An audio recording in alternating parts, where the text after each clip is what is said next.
Minutes to the sponsor of the legislation, the gentleman from Kentucky, Mr. Yarmuth.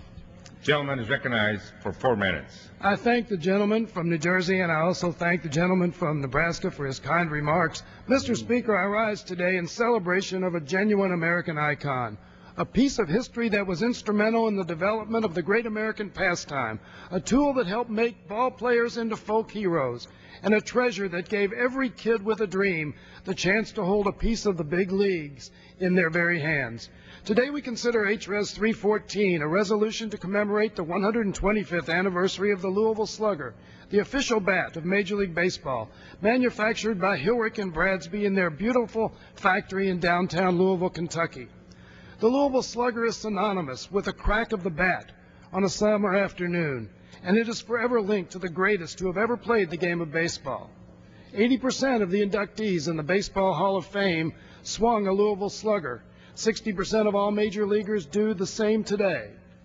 On the label of every Louisville Slugger is the number 125, because the wood from white ash trees grown in Pennsylvania and New York, wood known for its strength and resiliency, is graded at 125. Now that number takes on additional significance, marking 125 years since the first Louisville Slugger was produced. The story goes that back in 1884, Pete Browning, the star player on the Louisville Eclipse Baseball Club, broke his bat in the middle of a game, and in the middle of a hitting slump. 17-year-old Bud Hilrick then invited Browning back to his father's woodworking shop with the promise of a new handcrafted bat. Hilrick's creation suited Browning perfectly, and Browning had 3 hits the very next game, bragging about his fortune to his teammates, who soon swarmed Hilrick's woodworking shop to get a bat of their own. After a little persuading, Bud Hilrick convinced father to focus on bat making full-time, and the company made the change from producing stair rails and butter churns to Louisville Sluggers. Thousands of ball players of every age have since swung the Louisville Slugger at every level of the game, including many of the all-time greats: Ty Cobb, Babe Ruth, Joe DiMaggio, Mickey Mantle, Jackie Robinson, Roberto Clemente, Hank Aaron, and Louisville's own Pee Wee Reese. Each player specified the measurements for the bat they wanted, and Louisville Slugger developed a unique model that was their own.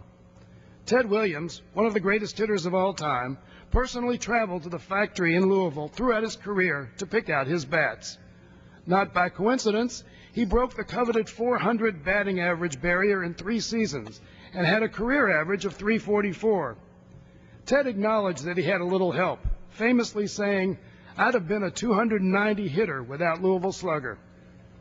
This resolution is a commemoration of the legacy of the Louisville Slugger, but also the success of Hilrick and Bradsby, a company that remains committed to Louisville after 125 years.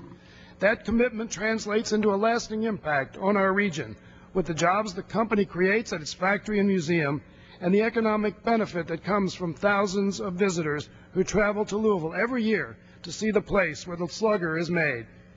Louisvillians take great pride in the fact that the Slugger is created in our own backyard, and all of us should take great pride in a company that was built 125 years ago on the American spirit of entrepreneurship and is itself now one of our great American icons.